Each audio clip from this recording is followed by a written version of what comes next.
For centuries, humanity had been content to stay silent. They built their colonies quietly, trading with the alien civilizations that watched them with cautious curiosity. They spread from their blue home world to the farthest stars, but they did so with patience, never claiming too much, never taking by force what could be earned by peace. Humanity, the newest of the starfaring species, was seen as ambitious but harmless, clever, stubborn, and passionate, but ultimately no threat to the great empires that ruled the Milky Way. The Galactic Union watched them grow. It had existed for over 7,000 years, a web of hundreds of species and countless worlds, and it had seen hundreds of newcomers rise and fall. Most burned bright and fast, then vanished. They believed humanity would be no different. But as the decades passed, something strange happened. Humanity did not fade. They prospered. They thrived. Their influence spread further than anyone expected. Their technology advanced at an alarming pace, and perhaps most concerning of all, other species began to follow their example. Worlds that had been part of the Union for centuries began trading directly with human colonies. Smaller races, tired of being ignored, began seeking Earth's friendship instead of the Union's approval. New ideas, dangerous, powerful ideas, spread across the stars. Freedom, equality, self-determination. And so, slowly, quietly, the Galactic Union began to hate humanity. At first it was whispers, then accusations, then demands for Earth to respect galactic authority. And when humanity refused to bow, the Union's leaders decided something they would come to regret forever. They declared war. The news reached Earth on a calm autumn morning. In the high towers of New Geneva, the United Earth Council gathered as emergency alerts lit up the skies. War declarations, formal and sealed with the Union's crest, streamed into every embassy and station. "They've mobilized 6 fleets," said Admiral Lyra Chen, her voice low but steady.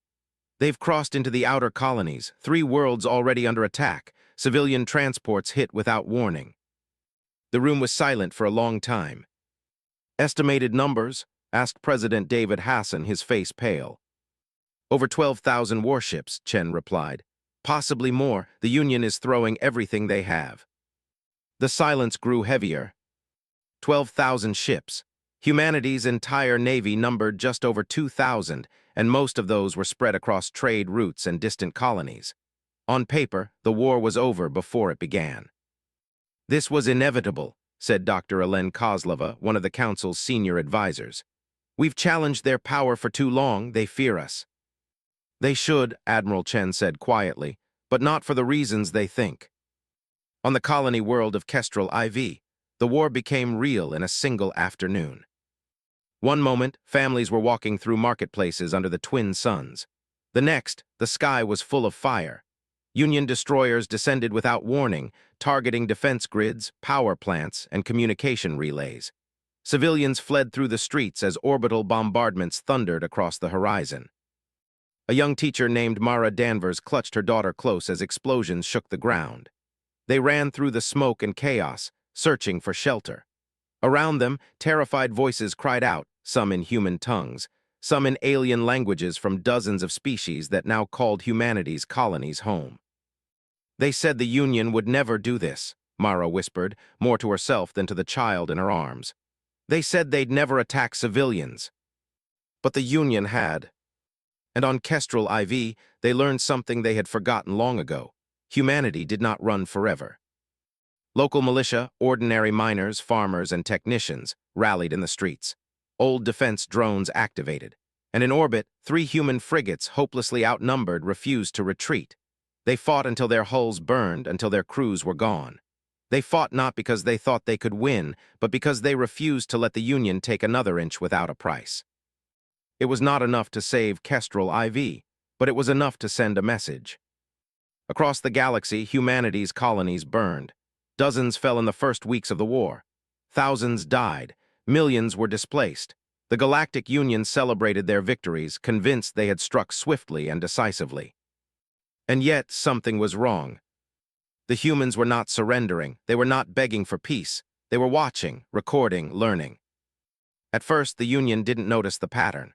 Small ships slipping through their fleets unnoticed. Cargo convoys suddenly rerouted. Civilian networks going dark one by one. But those who had studied humanity's history recognized it immediately. They were preparing. On Earth, beneath the oceans of the Pacific, a meeting took place in a chamber that did not exist on any map. It was a room known only to a handful of people, the place where humanity's most guarded secrets slept. "They struck first," Admiral Chen said, her voice calm but hard as steel. "They think we are weak. They think we are still children among the stars."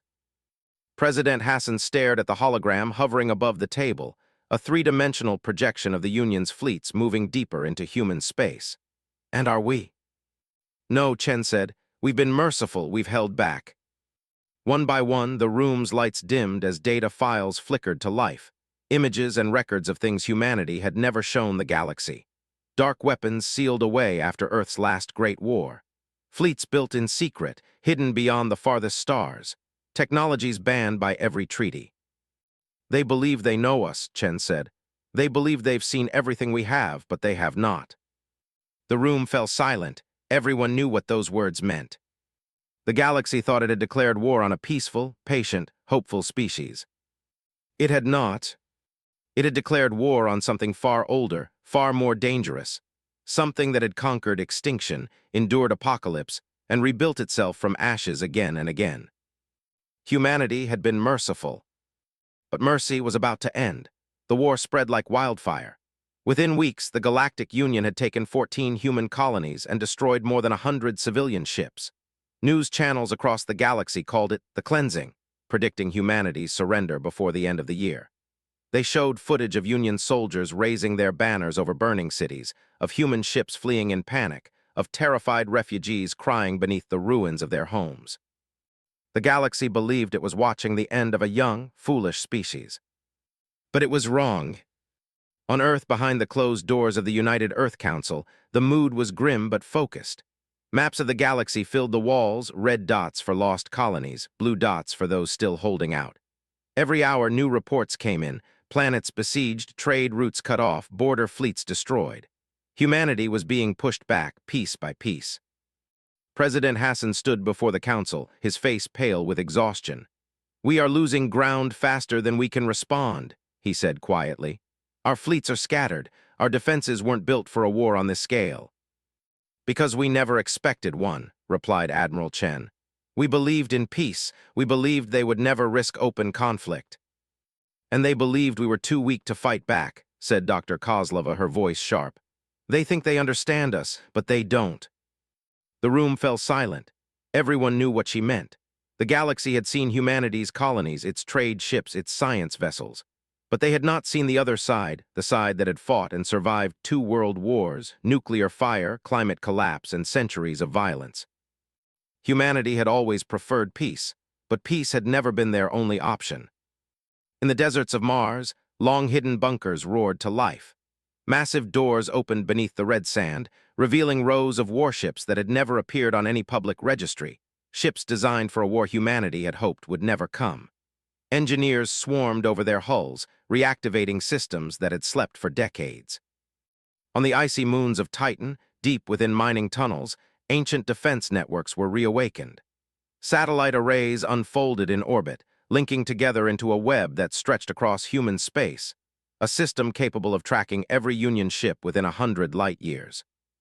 And in the void beyond Pluto, something far greater stirred. There, hidden in the cold darkness for almost a century, lay humanity's greatest secret, the Aegis Fleet. 1,000 warships, battleships, carriers, dreadnoughts, constructed in silence, one by one, far from prying eyes.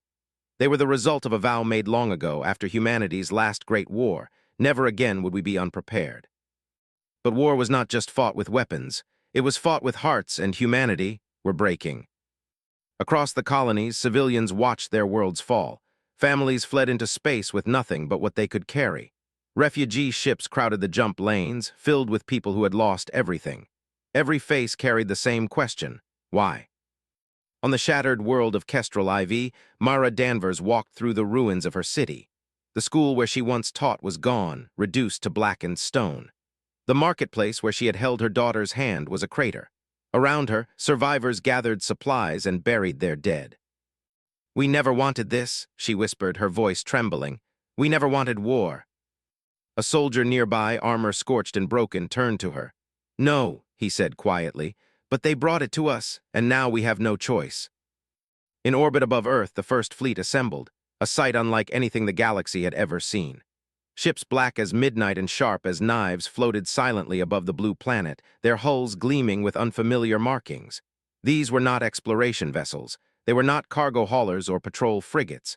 These were machines built for one purpose: to fight. At the center of the formation stood the flagship Erebus, a dreadnought larger than any ship humanity had ever revealed. Its captain, Elias Vance, watched the stars through the bridge window. He had fought in Earth's last war, a war the galaxy knew nothing about. "They think this is our first war," he said to his second-in-command. "They think they're teaching us what war means." "And are they wrong?" she asked. Vance's lips curved into a grim smile. "They have no idea." Back on Earth, President Hassan addressed the planet and the colonies in a broadcast watched by billions. He stood before the great United Nations Assembly Hall, the Earth flag hanging behind him. "My fellow humans," he began, his voice steady despite the weight of the moment. "We did not choose this war. We did everything we could to avoid it. We built bridges instead of walls. We traded, we shared, we welcomed. And still they came with fire." He paused, his gaze hardening. "They believe they know us. They believe we are small. They believe that mercy is weakness." His voice grew stronger with every word. "They are wrong. Our mercy was never weakness. It was restraint. And now that restraint is over."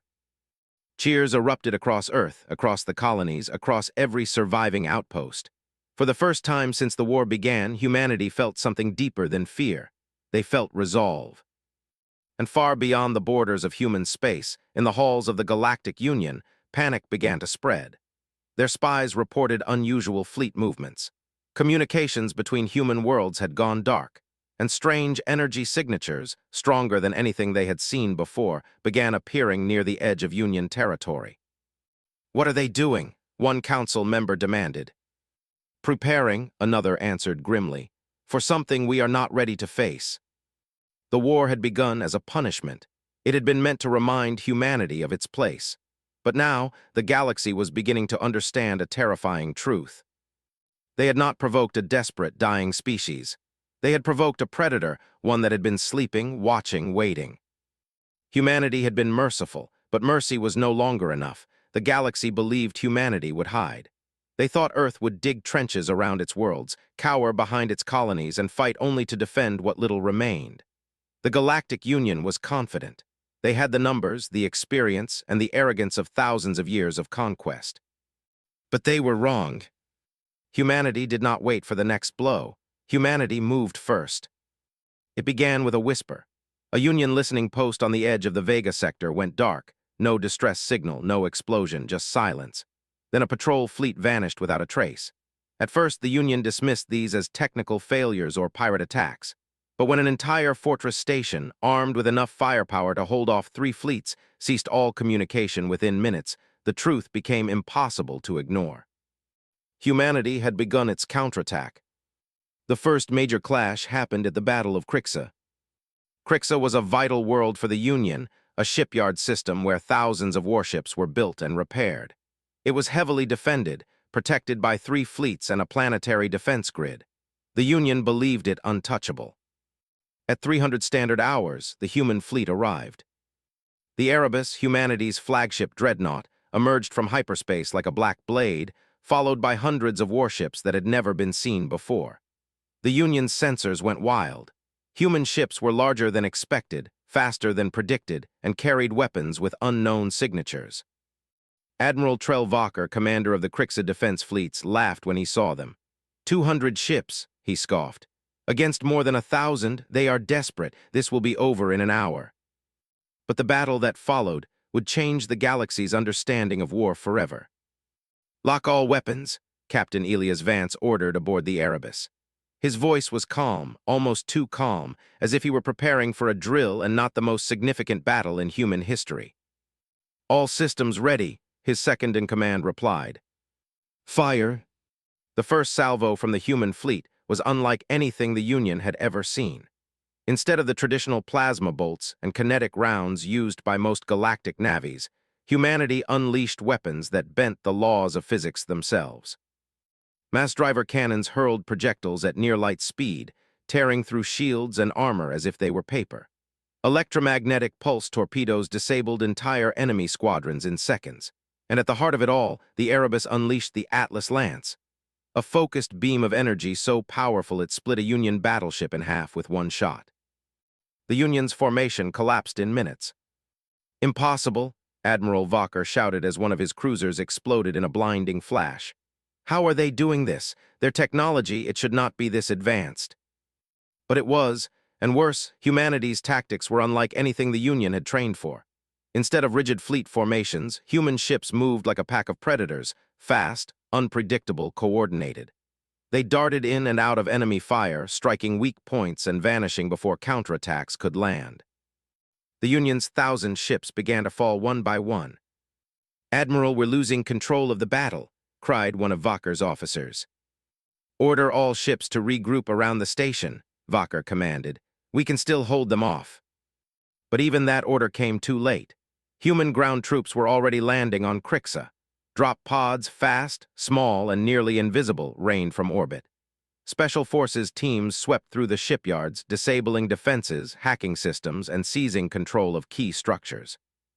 By the time the Union fleets managed to form a new line, it was already over. 6 hours later, the battle was done. Crixa, the most heavily defended shipyard in the Union, was in human hands. Over 800 Union ships had been destroyed or captured. The rest had fled into hyperspace. For the first time in millennia, the Galactic Union had suffered a total defeat. Admiral Walker, once so proud, stood on the bridge of his damaged flagship, staring at the human fleet now orbiting Crixa. His voice trembled when he spoke. This cannot be," he whispered. "They were supposed to be primitive, they were supposed to break." But humanity had not broken, humanity had evolved. News of the battle spread like wildfire. On every Union world, panic swept through governments and militaries. If humanity could take Crixa, what else could they take? If they could destroy 1,000 ships with 200, how many more were waiting? Some dismissed it as luck, others called it a fluke, but those who understood war knew better. This was no miracle. It was the result of centuries of preparation and a species that had never forgotten how to fight. "Do you see now?" President Hassan asked during an emergency broadcast, his words carried across human space. "Do you see what happens when mercy is mistaken for weakness? We gave them peace and they answered with war. Now we show them the cost of their arrogance." The speech became known as the Iron Promise, and it marked a turning point. Humanity was no longer fighting for survival. Humanity was fighting for justice. In the ruins of Crixa, a captured Union general asked Captain Vance a question that would later echo across the stars. "Why," he demanded, "why fight like this? Why unleash such power? We could have coexisted." Vance stared at him for a long time before answering. "We tried coexistence. We gave trade, knowledge, friendship. We offered peace 100 times, and every time you looked at us and saw only prey. That was our mistake." The general swallowed, and now? "Now," Vance said quietly, "you see predators." The galaxy had declared war, believing humanity was weak. But the Battle of Crixa shattered that illusion forever. For the first time, the Galactic Union realized a terrifying truth. Humanity had not even begun to fight. What they had seen, the ships, the weapons, the strategies, was not humanity at full strength. It was only the beginning. And deep in the dark, beyond the reach of any telescope, even greater fleets were being prepared. Humanity had been merciful. They had offered peace. But now the time for mercy was over, and the galaxy was about to learn what that truly meant. The fall of Crixa shook the galaxy to its core. For the first time in thousands of years, the Galactic Union, the oldest and most powerful alliance of species in known space, had lost a major battle. Their fleets had been crushed, their shipyards captured, and their armies scattered, all by a species they had once called primitive. At first, the Union tried to explain it away. The propaganda networks called it an ambush, a lucky victory, or a result of outdated tactics. But deep down, everyone, from the highest admirals to the lowest citizens, knew the truth. Humanity was not weak, humanity was different. And they were only just getting started. Weeks after the battle, representatives of nearly 30 species gathered in the Grand Council Hall on Arcanes Prime. It was the first emergency session called in nearly 2 centuries. The chamber, usually a place of arrogance and calm, now echoed with anger, fear, and confusion. "They should not have this power," shouted Counselor Kithra of the Orinthi. Their technology is centuries ahead of what they showed us in trade negotiations. They have been hiding their strength, hissed another. They deceived us all. Deceived, scoffed a veteran general. Or perhaps they were simply merciful. The room fell silent at that word. Merciful. It was not one many had ever used to describe humanity. On Earth, the leaders of humanity prepared to reveal what they had kept secret for generations. The people deserved to know, and the galaxy needed to understand what it had awoken. The announcement came from President Hassan himself. Billions watched as he stood before the United Earth Assembly, his face grave and his words deliberate. Many of you have asked why we were so easily attacked, he began. Why we lost colonies so quickly, why we seemed unprepared. The answer is simple: we were never building our strength for war with the Union. He paused, letting the silence stretch. Our fleets, our weapons, our soldiers, they are not a reaction to this war. They are the result of something much older, a promise humanity made long before we left Earth's gravity. He gestured to the screens behind him. Images appeared not of alien battles, but of humanity's own history. The First World War. The Second, the nuclear fire of the 21st century. The climate collapse and global famine that followed. The resource wars that consumed entire continents. The orbital strikes and plagues. The near extinction of humanity at their own hands. Before we ever walked among the stars, Hassan said, we nearly destroyed ourselves a dozen times. We built weapons capable of turning worlds to ash before we even had the means to leave our solar system. We learned pain, suffering, and loss long before any of you knew our name. The chamber was silent. The galaxy watched in stunned disbelief as the story of humanity's self-made hell unfolded before them. And because of that, Hassan continued, we swore that we would never again use such power recklessly. We swore that we would grow and explore and build, but we would not seek conquest. We would extend a hand, not a blade. For centuries, we kept that oath. He looked directly into the camera. Until you made us break it. The galaxy listened in silence. Many species had known pieces of humanity's history, wars and conflicts, yes, but nothing like this. They had no idea how close humanity had come to wiping itself out, or how deep their understanding of destruction ran. For the Union, it was a chilling revelation. Humanity's weapons were not new. Their strategies were not born yesterday. They were the product of centuries of hard lessons, scars carved deep into their collective soul. And that wasn't even the most terrifying part. The real fear came days later, when the Aegis fleet appeared. For decades, the galaxy had believed humanity possessed only a few thousand warships. Even after Crixa, their estimated strength was less than one-third of the Union. But when the fleet began to emerge from deep space, massive, black-hulled dreadnoughts and carriers larger than anything the galaxy had ever seen, those estimates shattered. 10,000 ships, then 15, then 20.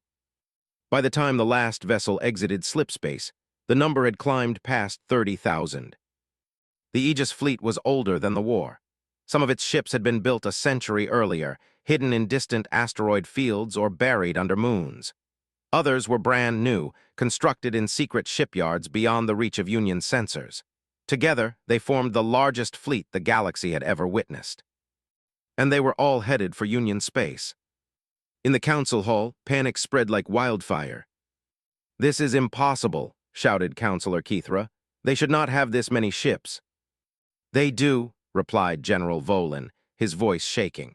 "And if even half of their weapons are as advanced as the ones used at Crixa, they can end this war before the month is over." "We must negotiate," one ambassador pleaded. "Send envoys, offer reparations." "They won't listen," another interrupted. "We spat on their peace, we slaughtered their civilians, they will not forgive us now." And in the dark silence of space, as the Aegis fleet prepared to make its first jump, Captain Elias Vance stood on the bridge of the Erebus and watched Earth grow small behind him. His face was hard, his jaw set. "Do you think they understand now?" asked his second-in-command. "No," Vance said. "They understand fear, but they don't yet understand mercy." She frowned. "Mercy." He turned to look at her. "Mercy is not holding back when you're weak. Mercy is holding back when you're strong, and we have held back for centuries." He looked out into the black once more. "Now they will see what happens when we stop." The galaxy had declared war believing humanity was fragile. Now they knew the truth. Humanity had been merciful not because it was weak, but because it was strong enough to end entire civilizations and chose not to. That mercy was gone, and the galaxy trembled as the storm began to move. The sky above the Dominion rim flared with light. One moment, there was peace, cold, indifferent space stretching endlessly between the stars. The next, reality itself bent and cracked as humanity's Aegis fleet arrived. 30,000 ships slipped out of hyperspace, their black hulls blotting out the starlight. They moved like a single living thing, not a fleet, but a force of nature. The galaxy had expected a counterattack. It had prepared for revenge, but nothing could have prepared them for this. The wrath of Earth had begun. The first target was the Varan Line, a chain of heavily fortified defense platforms guarding the edge of Union space. For centuries, the Varan Line had been considered impenetrable. It had stopped invasions, crushed rebellions, and stood as a symbol of the Union's power. It fell in 47 minutes. Human dreadnoughts unleashed kinetic rounds the size of skyscrapers, smashing through shields and armor like glass. Swarms of autonomous drones swept through the void, disabling weapons and hacking defense networks before enemy crews even knew they were under attack. On the Union flagship Ictari, Admiral Saren watched in horror as his proud defense fleet dissolved around him. "Impossible," he whispered. "They're moving faster than our sensors can track. Their weapons, they're tearing us apart." "Admiral, we must retreat," his second shouted. Saren stared at the human fleet closing in. "Retreat from primitives?" He slammed his fist against the console. "This is not war, this is extermination." He was right. Humanity wasn't fighting for territory now. They weren't fighting for pride. They were delivering judgment. On the bridge of the Erebus, Captain Elias Vance stood motionless as the enemy line crumbled. His crew watched the destruction unfold with wide eyes. Even they, veterans of Earth's most brutal conflicts, were stunned by the speed and scale of the assault. "Varan Line neutralized," reported Tactical. "Enemy command structure collapsing, requesting orders for pursuit." Vance's expression didn't change. "No pursuit," he said coldly. "We don't need to chase them. They'll run and we'll be waiting wherever they go." The order was simple, but it spoke volumes. Humanity wasn't interested in glory or numbers. Every strike was part of a larger plan, a systematic dismantling of the Galactic Union's war machine. The second wave targeted industrial worlds. Massive shipyards, once the heart of the Union's power, vanished under relentless bombardment. Entire weapons platforms disappeared before they could launch a single shot. On one world, Helix Prime, the people watched in terrified silence as human dropships descended. They had been told humanity was cruel, bloodthirsty, merciless. But when the soldiers emerged, they carried not weapons but supplies. They treated the wounded. They offered food and water. They protected civilians even as the Union's soldiers abandoned them.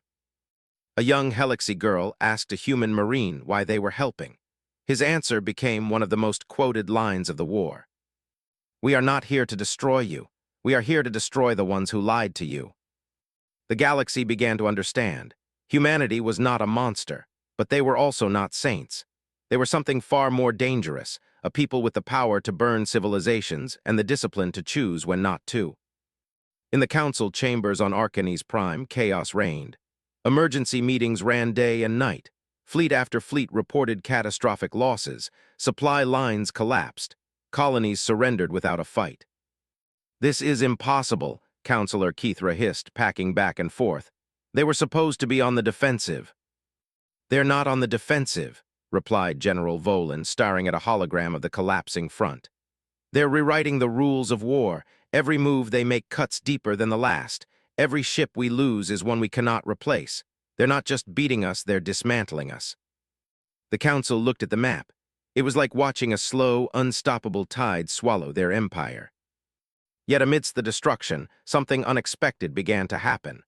On dozens of Union worlds, resistance movements rose, not against humanity, but against the Union itself. "Why should we die for a war they started?" asked one broadcast. "Humanity offered peace, we chose arrogance, we chose hatred, and now we pay the price." Protests spread, riots followed, governors refused orders, armies deserted. The Union was no longer fighting just humanity, it was fighting itself. But not everyone accepted defeat. Deep within Union space, the High Command prepared a final counteroffensive. Operation Starfall would throw every remaining ship into one desperate strike against Earth itself. Admiral Saren, now leading the Union's last hope, stood before his fleet. "We will not let our empire fall," he declared. "We will burn their homeworld to ash. Let them know that the galaxy still bows to the Union." It was a bold plan, but it was already too late. The Aegis fleet knew about Starfall before the Union even launched it. Humanity had infiltrated their networks, read their orders, even listened to their private war councils. And when the Union's last, desperate fleet jumped toward Earth, it found the Aegis fleet waiting. The Battle of Sol was not a battle, it was an execution. The Union's 8,000 ships were met by 20,000 human warships in Earth's orbit. The space around the blue planet lit up with fire and fury as humanity unleashed everything it had. Fusion lances carved through dreadnoughts. Railguns shattered cruisers in a single shot. Drone swarms consumed entire squadrons like locusts. By the time it was over, only 300 Union ships limped away, broken, scattered, and leaderless. For the first time in galactic history, Earth stood unchallenged. Captain Vance watched the wreckage drift silently beyond Mars. His crew was quiet. No one cheered. There was no celebration. "This was not victory," Vance said softly. "This was mercy withdrawn." He looked at the stars, his expression heavy. "We could have erased them, we still could, but that's not who we are." It was true. Despite their overwhelming power, humanity had not turned its weapons on civilian worlds. They had not burned planets or exterminated species. They had targeted only fleets, shipyards, and armies, the architects of their suffering. And the galaxy understood the message. Humanity chose not to destroy them. The wrath of Earth was not about conquest. It was not about revenge. It was a lesson written in fire, a reminder of what humanity had always been capable of. The galaxy had mistaken mercy for weakness. Now they knew the truth. Mercy was strength restrained. And there was nothing more terrifying than a strong species that decided it had been merciful for too long. The war that the Galactic Union had begun with arrogance was now a storm that threatened to erase it from existence. Once, the Union had believed itself invincible, a power too vast to be challenged. Now its fleets were shattered, its borders crumbling, and its people whispering a truth their leaders had always denied. Humanity had awakened. The aftermath of the Battle of Sol spread shock across the galaxy. The Union's greatest armada, its proudest symbol of strength, was gone. 8,000 ships had come to burn Earth. Fewer than 300 limped home. The galaxy's most powerful military was in ruins, and its most feared empire was kneeling. But the strangest thing of all was what humanity did next. They stopped. No invasion fleets poured into Union space. No planet-killing weapons were unleashed. No armies marched on Arcany's prime. Humanity simply held the line, their fleets forming an unbreakable wall at the edges of Union territory. The war machine that could have ended the Union in weeks instead waited in silence. To the galaxy, that silence was more terrifying than any weapon. On Arcany's prime, the High Council gathered in chaos. Leaders shouted over one another. Old alliances fractured. Some demanded unconditional surrender. Others called for one last desperate strike. But none of their plans mattered because for the first time in millennia, the Union was no longer in control of its fate. "We cannot win," admitted Admiral Saren, his voice hollow. "We cannot even survive if they choose to end us." "Then we must sue for peace," one counselor argued. "They will not accept peace," another snarled. "We murdered their civilians, burned their colonies. Why would they show mercy?" "Because they already have," Saren said quietly. "If they wanted us gone, they would have finished the job." The room fell silent. The truth hung heavy in the air. Humanity was no longer fighting a war. Humanity was deciding the future of the galaxy, and the Union's leaders had no power to stop it. Across Union space, panic turned to protest. Citizens who once cheered the war now filled the streets, demanding peace. On dozens of worlds, soldiers refused orders. Entire fleets surrendered without a fight. "They are not monsters," shouted a famous broadcast on the Orinthi homeworld. "They could have destroyed us, but they chose not to. They are giving us a chance to stop this madness. Will we take it?" Even species who had remained neutral began reaching out to Earth. Former allies of the Union offered their support to humanity, seeking protection rather than conquest. For the first time in history, the galaxy's balance of power shifted, not because of treaties or trade, but because of fear and respect. Meanwhile, aboard the dreadnought Erebus, Captain Elias Vance stared at the vast holographic map of the galaxy. Red marks, former Union strongholds, had turned gray, signaling their surrender or collapse. Blue lines marked human fleets spreading like rivers of iron through the stars. "Status," he asked. 83% of Union fleets neutralized, reported his tactical officer. 27 planets have requested negotiations. 15 worlds have revolted against their own governments. Vance nodded slowly, and the High Council. "No response," came the reply. "But they're moving troops to Arcanes Prime. They're preparing for something." "They're preparing for us," Vance said. His second-in-command looked at him curiously. "Do you think they'll surrender?" Vance's gaze hardened. "They will, because they know we're not here to conquer them. We're here to remind them of what mercy costs." A week later, a delegation from the Union was escorted to Earth. Their flagship, stripped of weapons, entered orbit under heavy escort. Its arrival was broadcast across the galaxy, a silent admission that the Union had lost. President Hassan stood on the steps of the United Earth Council Hall as the alien leaders arrived. Their faces showed pride, fear, and shame all at once. They had once looked down on humanity as children playing with fire. Now they walked carefully, as if afraid to anger a sleeping god. "Why have you stopped?" demanded High Chancellor Rathan, his voice trembling. "Why haven't you destroyed us?" "Because that is not who we are," Hassan replied calmly. "We do not seek to erase, we seek to teach." "Teach," Rathan spat. "You call this slaughter teaching." Hassan's eyes hardened. "You slaughtered our people, you bombed our cities, you enslaved our colonies, and still we did not destroy you. We struck only at your fleets, your weapons, your armies, the tools you used to bring death. We showed you the difference between vengeance and justice." The hall was silent. Even the most bitter Union delegate had no answer. Later, in a private chamber, Admiral Saren asked the question that haunted every Union leader. "What will you do with us?" Hassan was quiet for a long time before answering. "That depends on you. End this war. Disarm. Let your people choose their future without fear. Do that and we will leave you in peace." "And if we refuse?" Hassan's voice was soft, but every word carried the weight of centuries. "Then mercy ends." Saren closed his eyes. In that moment he understood. Humanity was not asking for surrender. They were offering salvation, a chance for the galaxy to survive the wrath it had unleashed. In the days that followed, one by one, Union worlds signed ceasefires. Fleets disarmed. Armies laid down their weapons. The war that had begun with arrogance ended not with annihilation, but with humility. But the galaxy would never be the same again. They now knew the truth. Humanity had always been a giant pretending to be small. They had walked softly among the stars, offering peace and friendship, hiding claws that could tear civilizations apart. And when the galaxy chose war, humanity had risen not as conquerors, but as judges. On the bridge of the Erebus, Captain Vance watched the stars drift past. "They will never forget this," his second said. "They shouldn't," Vance replied. "Because the next time they think to raise their weapons against us, they will remember what happened when giants woke." The stars outside were silent.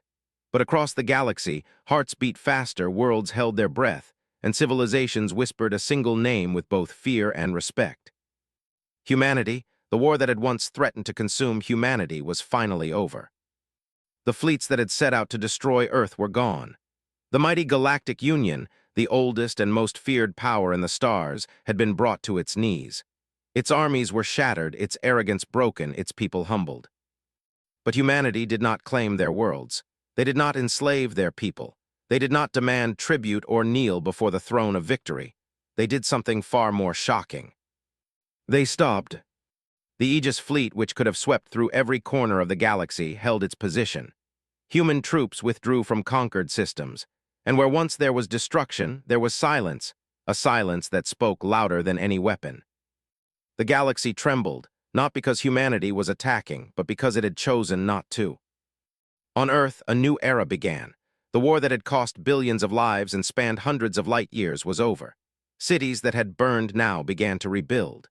Refugees returned home. Ships once armed for battle now carried medicine, food, and aid to the worlds that had suffered most, including those that had once been enemies. At a gathering before the United Earth Council, President Hassan addressed not just humanity, but the entire galaxy. Billions of beings watched the broadcast from every corner of known space. "Years ago," he began, his voice steady but heavy with emotion, "you declared war on us because you believed we were weak. You saw mercy and mistook it for fear. You saw restraint and thought it was ignorance, and so you sought to break us." He paused, letting the silence carry the weight of his words. "But we did not break, we endured, and we showed you that mercy is not weakness. Mercy is the strength to stop even when you can go further. It is the courage to build when you have the power to destroy, and that strength is what defines us." The chamber erupted into applause, but it was not the triumphant celebration of conquerors. It was the applause of a species that had looked into the abyss and chosen not to become it. Across the galaxy, things began to change. Worlds that had once bowed to the Union's power now questioned its right to rule. Some declared independence, others sought alliances with Earth. Many began rewriting their histories, admitting the arrogance and cruelty that had brought them to this point. On Arcanes Prime, once the proud capital of a 1,000-year-old empire, a monument was built in the city's central plaza. It was not a statue of a soldier or a weapon. It was a simple, towering figure, a human hand, open and extended in peace. Beneath it were words engraved in hundreds of languages. "Mercy is not surrender, mercy is strength." The monument became a place of reflection, where children of all species came to learn a lesson their ancestors had ignored, a lesson paid for with blood and fire. But the scars of war would never fully fade. In the quiet hours of the night, Captain Elias Vance often found himself walking the silent halls of the Erebus. The ship had become a legend, the blade of humanity's wrath and the shield of its mercy. Yet Vance carried a weight heavier than any metal. "We could have ended them," his second-in-command said one evening as they gazed at the stars. "We could have erased the Union completely." "Yes," Vance replied softly, "but then we would have become them." She nodded slowly. "Do you think they'll ever try again?" Vance looked out at the distant lights, the homes of 1,000 species, once enemies, now humbled. "No," he said, "not because they fear us, but because now they understand us." For generations, the galaxy had believed humanity was a child among giants. Now they saw the truth. Humanity was the giant, a species forged in fire, tempered by its own mistakes, and capable of choosing a higher path. Stories of the war spread across the stars. They spoke of battles and victories, yes, but more often they spoke of the moment humanity stopped, the moment they could have destroyed everything and chose not to. That moment, more than any weapon, reshaped the galaxy. Children born long after the war ended grew up learning the story of Earth's mercy. They learned that true strength was not the power to dominate, but the will to forgive. They learned that justice did not require annihilation. And they learned that sometimes the most dangerous force in the universe is not hatred, but compassion. Centuries later, historians would write of the conflict as more than a war. They called it the awakening, the moment the galaxy's old order crumbled and a new era began. One built not on fear, but on balance, not on dominance, but on understanding. And at the heart of every history, every song, every monument, one truth remained. The galaxy had declared war on humanity, believing itself mighty and righteous. But it had never understood that humanity's gentleness had always been a choice. Humanity had been merciful not because it was weak, but because it was stronger than anyone had ever imagined. They had mistaken mercy for surrender. They had mistaken silence for submission. They had mistaken kindness for ignorance. And when they learned the truth, it changed them forever. In the end, humanity returned to the stars not as conquerors, but as guardians. They built alliances instead of empires. They forged peace where there had once been hatred. And through it all, they carried with them the memory of the war, not as a story of destruction, but as a warning. Because if mercy was their strength, then mercy denied was their wrath. And no one, not even the oldest empires of the galaxy, ever dared test that wrath again.